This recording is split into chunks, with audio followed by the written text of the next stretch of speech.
Ukraine आणि रशियामध्ये सुरू असलेल्या युद्धाच्या पार्श्वभूमीवर त्याच सगळ्या घडामोडी आपण वेगवान स्वरूपात सुरुवातीला बघूयात। रशिया आणि युक्रेनमधील युद्धाचा आजचा दुसरा दिवस आहे। पहिल्या दिवशी रशियाने केलेल्या बॉम्ब हल्ल्यात युक्रेनमधील 137 जण ठार झाल्याची माहिती आहे। युक्रेनचे राष्ट्राध्यक्ष व्लादिमीर पुतिन, व्लोदिमीर झेलेन्स्की यांनी ही माहिती दिलेली आहे। एकीकडे क्षेपणास्त्र डागली जात असताना रशियन सैन्य युक्रेनमध्ये घुसलं, तसंच इथल्या काही शहरांवर रशियाने ताबा मिळवला। राजधानी कीवसह अनेक ठिकाणी रशियन सैन्य घुसलं आणि युक्रेनची मोठी हानी झालेली आहे। रशिया आणि युक्रेनच्या युद्धाचा दुसरा दिवस। रशियाकडून युक्रेनच्या अनेक शहरांवर मोठे हल्ले करण्यात आलेत। मिसाईल आणि बॉम्ब वर्षाव युक्रेनच्या शहरांवर सुरू आहे। रशियाच्या या हल्ल्यात आतापर्यंत 137 युक्रेनचे सैनिक ठार झालेत अशी माहिती मिळते। 316 जण जखमी झालेत। युक्रेनची राजधानी कीव शहरावर रशियाकडून मिसाईल हल्ले करण्यात येत आहेत। या हल्ल्याचा काळजाचा ठोका चुकवणारा व्हिडिओ समोर आलाय।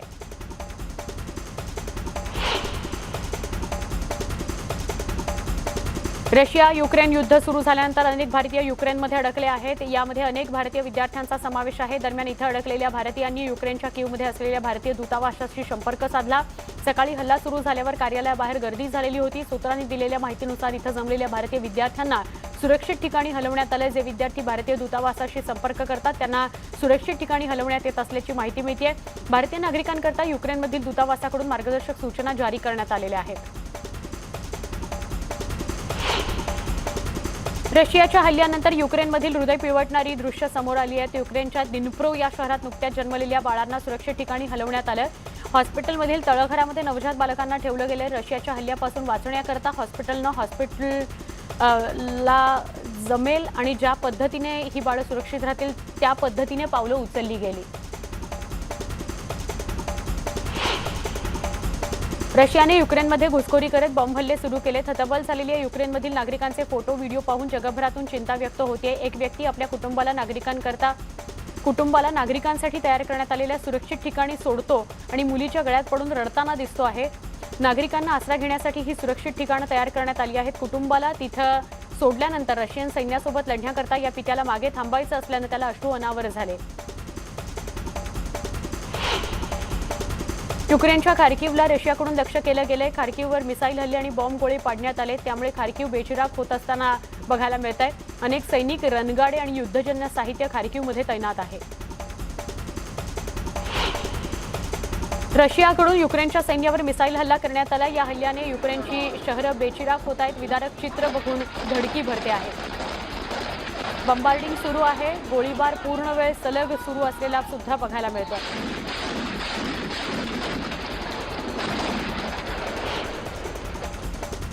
रशियाकडून गोळीबारही सुरू आहे। बॉम्ब हल्ल्याची दृश्य सुद्धा भयानक आहे। सलग रशियाकडून सैन्यावर गोळीबार केला जातो आहे। या आवाजांनी नागरिक सैन्य सुद्धा हैराण झालेला आहे।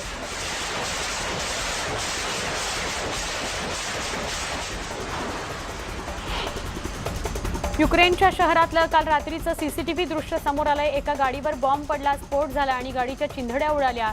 अंगावर काटा आणणारी ही दृश्य आहेत। सीसीटीव्हीत ही कैद झालेली आहेत।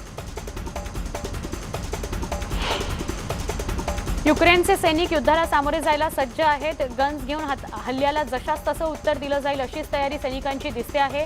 रशियाच्या बाजूने खूप मोठ्या प्रमाणात गोळीबार होतो आहे। बॉम्ब हल्ले सुरू आहेत। युक्रेनचे रणगाडे युद्धाची परिस्थिती बऱ्यापैकी स्पष्ट करणारे आहेत। युक्रेनमध्ये होस्टोमेर या शहराच्या नागरिकांनी मोबाईलमधून घेतलेली ही दृश्य आहेत। रशियाची हेलिकॉप्टर्स युक्रेनच्या शहरावर घोंगावतानाची ही दृश्य भीती वाढवणारी आहेत। नागरिक यामुळे भयभीत झालेले आहेत।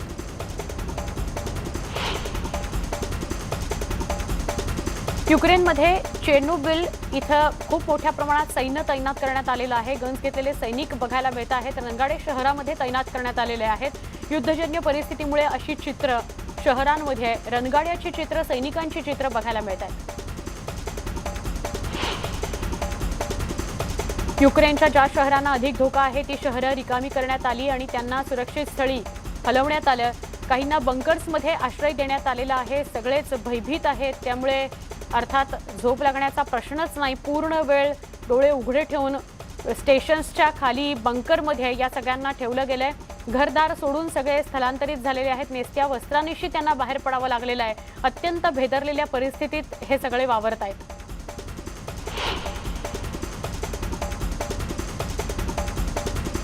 युक्रेनच्या डोन्स्टेक या शहरात बॉम्ब हल्ल्याने खूप मोठ्या प्रमाणात नुकसान झालेलं आहे. इथल्या इमारतींचं, घरांचं खूप मोठ्या प्रमाणात नुकसान झालंय.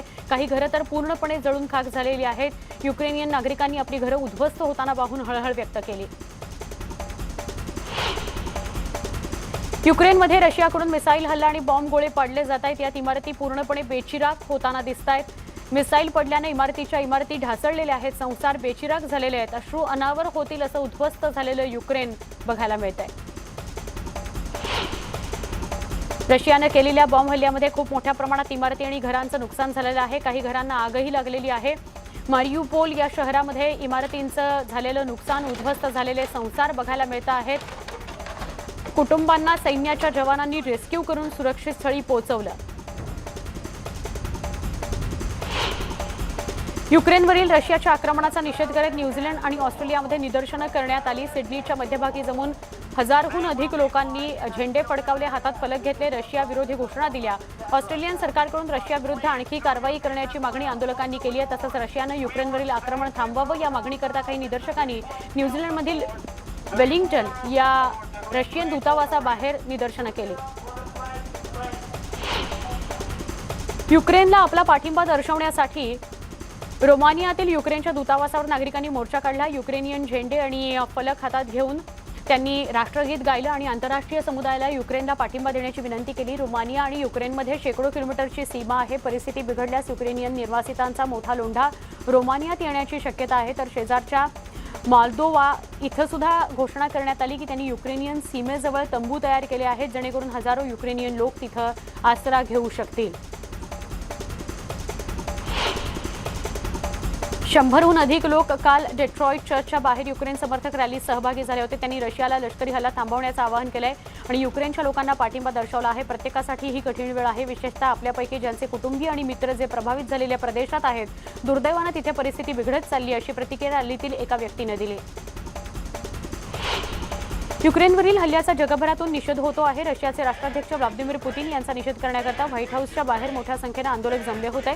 यावेळी अनेक आंदोलकांनी युक्रेनचा राष्ट्रध्वज हातात घेतला होता, तर काहींनी पुतीनचे युद्ध थांबवा आणि हॅट्स ऑफ युक्रेन असं लिहिलेले फलक हातात घेतले होते. युक्रेनसोबत उभे राहा, युक्रेनच्या पाठीशी उभे राहा, अशा घोषणा आंदोलकांनी दिल्या.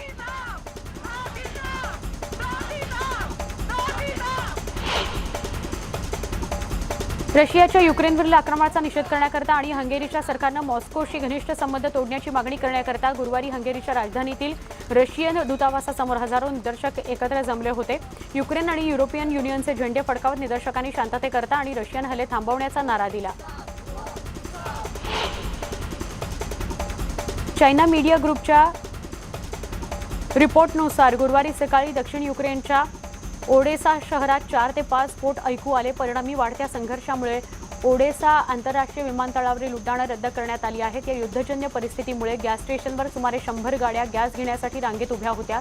स्थानिक दुकानांमध्ये मोठी गर्दी दिसून येत आहे.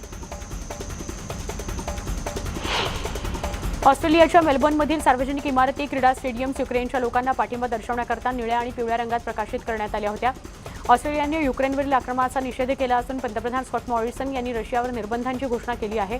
शुक्रवारी मॉरिसन म्हणाले की त्यांचे सरकार युक्रेनला प्राणघातक ठरणार नाहीत, अशी लष्करी उपकरण आणि नाटोद्वारे वैद्यकीय सुविधांचा पुरवठा करेल.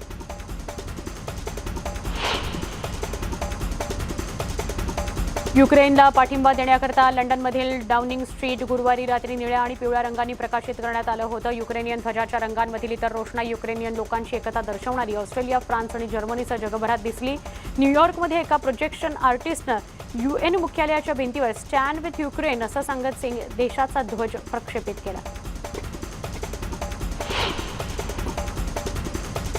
युक्रेनमध्ये सुरू असलेल्या संघर्षात युक्रेनसोबत एकता दर्शवण्याकरता बुधवारी बर्लिनचे ब्रॅडनबर्ग गेट युक्रेनच्या ध्वजाच्या रंगात प्रकाशित करण्यात आलं. युक्रेनच्या नागरिकांबद्दल त्यांची एकता आणि सहानुभूती व्यक्त करण्यासाठी नागरिकांनी झेंडेही हाती धरले.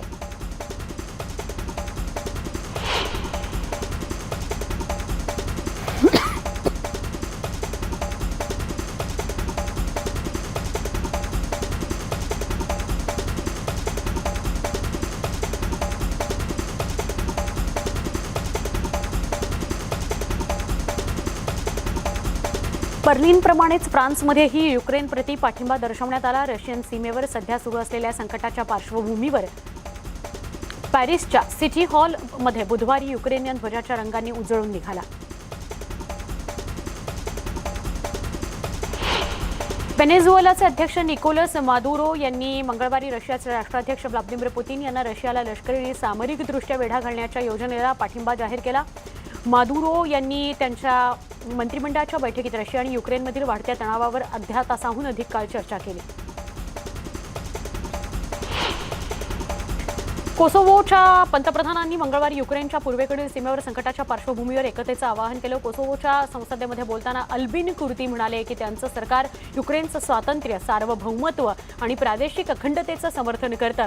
EU, US आणि NATO यांच्याशी समन्वय आम्ही साधू आणि देशाची सरकारी इमारत एकतेचं प्रतीक म्हणून युक्रेनियनच्या ध्वजाच्या रंगांनी उजळून निघेल।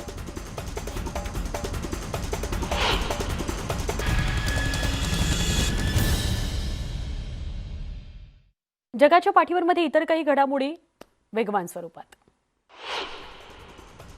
व्हेनेझुएला ऑडुबॉन सोसायटी पक्षी संवर्धन संस्थेच्या उपक्रमाला प्रतिसाद देण्याकरता अनेक पक्षीप्रेमी कराकस इथल्या एका उद्यानामध्ये जमले होते। संडे विथ द बर्ड्स असं या उपक्रमाचं नाव ठेवण्यात आलं होतं। पक्षीप्रेमींनी उद्यानातल्या पक्ष्यांची निरीक्षणं तर नोंदवलीच, पण विविध रंगी पक्ष्यांच्या सौंदर्यानं ते आनंदून सुद्धा गेले। अर्जेंटिनामधील कोरिएंटेस या प्रांतामध्ये लागलेल्या वणव्यामुळे 8 लाख हेक्टर क्षेत्राचं नुकसान झालं। National institute of agriculture and टेक्नॉलॉजीकडून ही माहिती देण्यात आली। अग्निशमन दलाच्या जवानांकडून आगीवर नियंत्रण मिळवण्याचे प्रयत्न केले जात आहेत।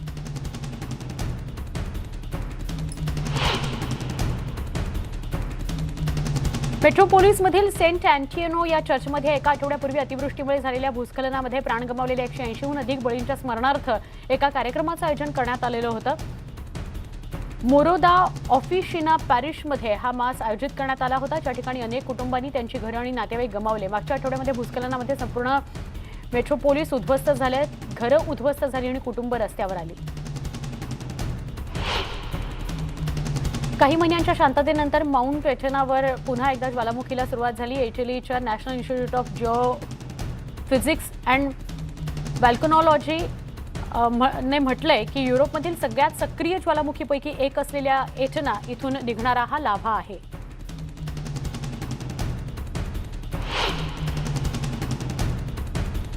जगाच्या पाठीवर या विशेष बुलेटिनमध्ये इथेच थांबणार आहोत।